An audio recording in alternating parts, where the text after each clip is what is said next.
Okay, now the next section of the tune we're going to call section 3. Now, the main difference about this section is that the harmony changes, all right? The chord changes underlying the melody are different. This is the only time in the whole tune that there's something different going on, all right? The rest of the tune is that same underlying rhythm part that we learned at the beginning of the song, all right? We're not really going to get into the rhythm part to this, but this part can be characterized by the fact that the chords change, and it just kind of gives it a little bit of a different mood, all right? So this section is also a little bit longer. The other sections of the tune have all been 16 bars in length. This one goes on for a little longer. I think it's 24 bars. All right, and this is also where we really get into the first serious technical challenges of the tune. Okay, a couple of these licks really get into some left-hand legato stuff that might be a little bit challenging. So anyway, let's go ahead and start off with, again, it's mostly 4-bar phrases. So let's go ahead and start off with the first 4-bar phrase. It's going to put us pretty high up here on the fretboard. I'm going to go ahead and play it, then we'll talk about it. 1, 2, 3.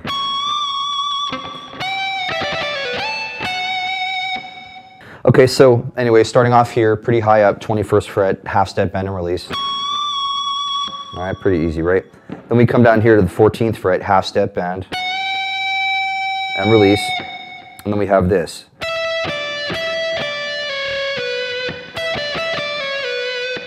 Now again, I'm trying to get those exact inflections, I'm trying to get it pretty close to what he's doing. At any rate, it's first string, 12th fret, to 15 on the second string, do that again. And then pull off to 14, pull off to 12, maybe pick that note at 12, whatever, it's up to you. Again, these tiny little details don't matter all that much, as long as you're, for the most part, getting the melody right.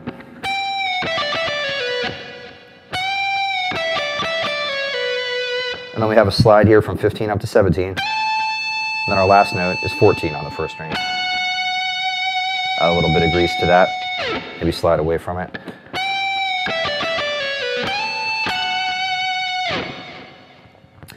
So here's that lick in its entirety one more time. 1, 2, 3.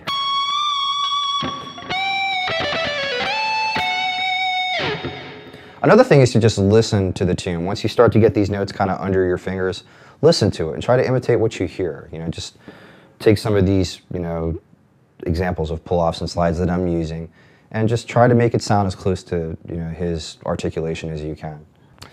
Okay, now we've come to the fun lick, all right? This is where you all get to laugh at me and mock me in your homes. Just kidding. I'm going to do the best I can at trying to nail this next lick. This is the first real technically challenging lick of this tune.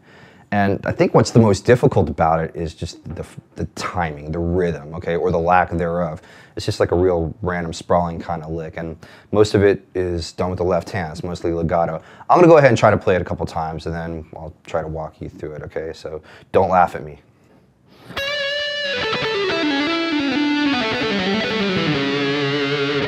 All right, so anyway, there you have it. Something like that. I'm going to try to walk you through this slowly, okay? And we're going to try to break it up into these little sections, wherever you hear a little pause, we're just going to try to get a little group of notes in there for, for whatever that's worth.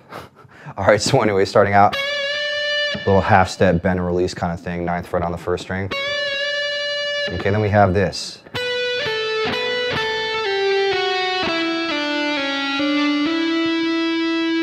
Okay, what we have there is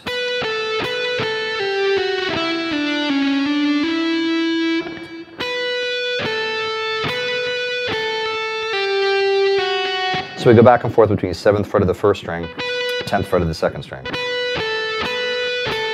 And then we have pull off, right? And then we add this to it on the 3rd string. 9, just again, all legato, all hammers and pulls. All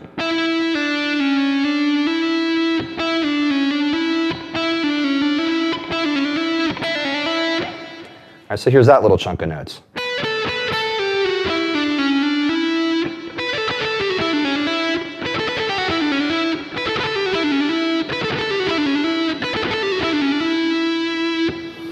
All right, again, a lot of this is legato with the left hand, so you really have to try to prepare the pull-offs as much as possible. Try to get your fingers on the string ahead of time to be used with the pull-off. See, now I'm trying to set up my other fingers. That was crappy sound, sorry. And then we go to the 3rd string, get your other fingers prepared. All right, and when you're using a whole lot of distortion like this, you really don't have to use a very forceful pull-off, okay? Just a slight one will do. Keeping the string noise in check, again, keeping the unwanted strings quiet, really important in doing this and trying to make it sound clean. So, at any rate, what I like to do also, just wanted to throw this out there, is just when I'm doing something, when I'm practicing something legato, I'll even just try to do it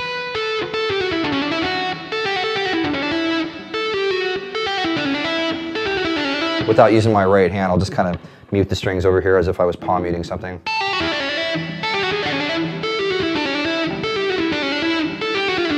I'll practice it without even picking it to hopefully get my left hand used to, you know, just the movements, the motions that are involved. And then you just add the pick for a little extra support.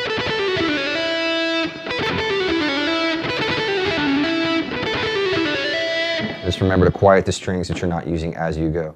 Now here's the next little chunk of notes. All right? If you had to number the notes here, there'd be 5 of them, I guess. 1, 2, 3, 4, 5. All right? But it's 9, 7, and 6. Again, all 3 of these fingers are hopefully prepared in advance. 2 pull-offs in a row, slide down to 4, and a hammer with the pinky on 7. All right?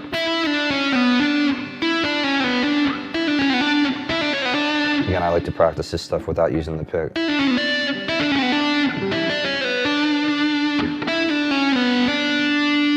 Now again, this goes by really fast.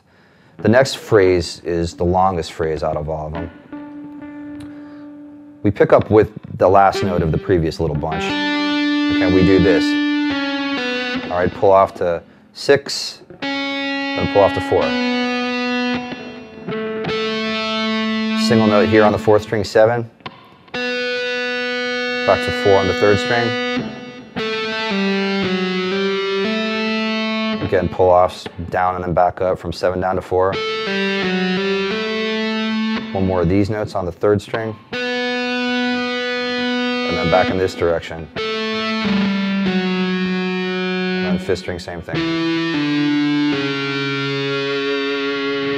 All right, now that was a whole bunch of crap just thrown at you all at once, all right? So let's go back over that one more time. Again, we're starting with this note still ringing, coming out of this. All right, then we're gonna pull off to 6 and 4. Single note on the 4th string, single note on the 3rd string, down and up on the 4th string, single note on the 3rd string again, and then pull off down, and the same thing on the 5th string. Okay?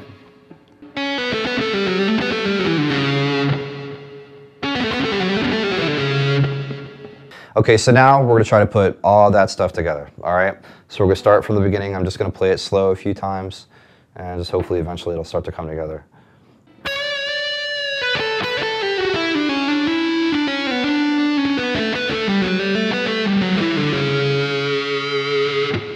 Again.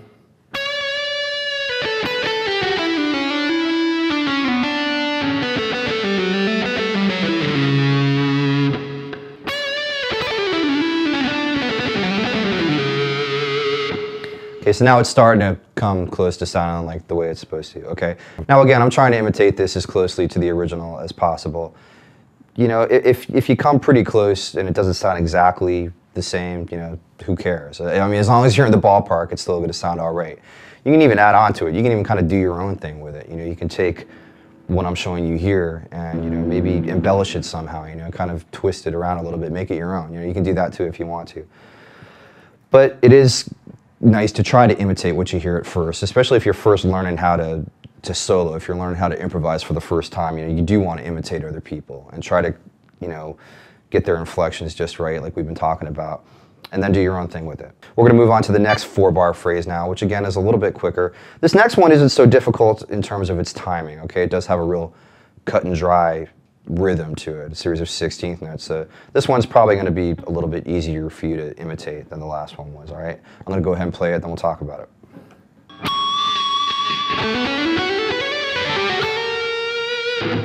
Okay, so as you probably noticed, this lick starts out with an artificial harmonic, a pinch harmonic, pick harmonic, whatever you want to call them. It's the 6th fret on the 3rd string. And what we're doing here is we're trying to hit the harmonic that makes it sound 2 octaves higher than it is, okay? We're trying to make this sound like this, okay? I have a humbucking pickup here in the neck position, all right? Just a little to the right of the humbucker is where I find that harmonic. I'm trying to be consistent with it every time. It's not always working out for me. You just want to add a little half-step bend to it and release. Okay, once you've done that, we go into this little scale run. Okay, this comes from the B minor scale. This whole little section that we're working on now kind of goes into the B minor tonality as opposed to B major, which the rest of the song is, all right? Anyway, this is the lick. I'm going to play it kind of slow and then we'll go through it step by step.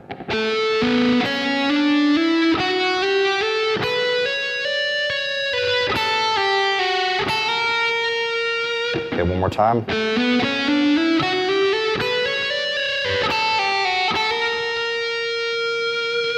Okay, so we're starting off here on the 4th string at the 7th fret. Hammer onto the 9th fret. Again, this is a real legato sounding lick. Okay, now on the 3rd string, 2 hammers in a row. We start off on the 6th fret. Hammer 7, hammer 9. So we have this so far. To the 2nd string, 7, hammer 8, hammer 10. To the 1st string, 7, hammer 9, hammer 10, pull off 9, pull off 7. To the 2nd string, pick 10, pull off 8, pull off 7, and then the last thing we do is we slide a half step here from 10 up to 11. All right, so here's that whole lick one more time.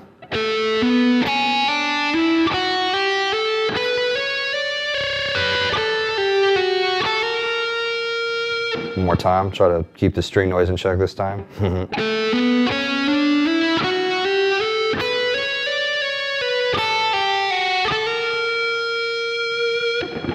All right, so again, that's pretty much in a strict 16th note rhythm. So I'll try to count and play it this time. 1, 2, 3, 1, 2, 3, 1, 2, 3, 1, 2, 3. So there, I attempted to count it and play it at the same time. That was a little rough. I just wanted to give you an idea that it is in a precise, exact rhythm. Just listen to the original. Okay, listen to someone who knows how to play it. Just kidding. Here's that whole lick in its entirety one more time at normal speed.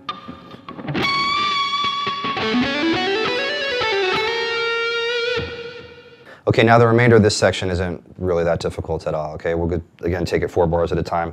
The next 4-bar phrase is something like this. 1, 2, 3.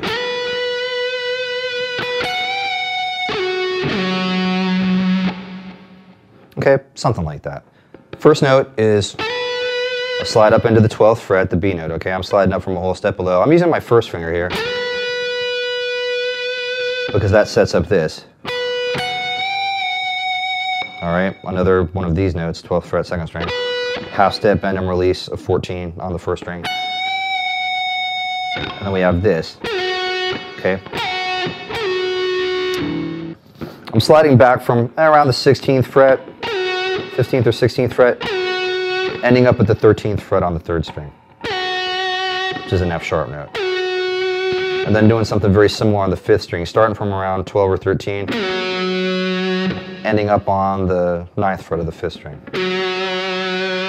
So here it is one more time. 1, 2, 3.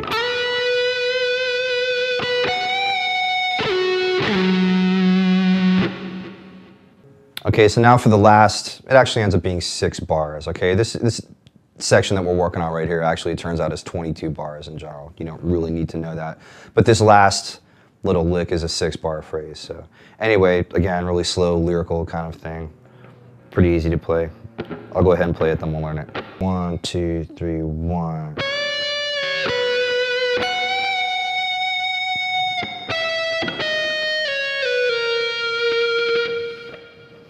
Okay, again, something like that, all right? The way I'm playing it here is on the 2nd string.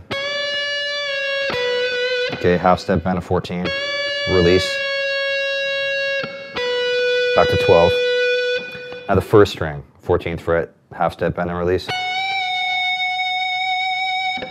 12th fret. And then I came to the 2nd string and did this. 16, slide to 14, slide to 12, slide to 11. Okay? No reason you can't do the same thing here.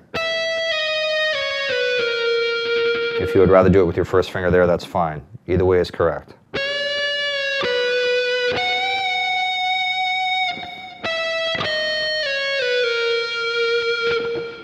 Okay, so now I'm going to attempt to play this entire third section, so we'll see how it goes. Hopefully this won't suck. 1, 2, 3.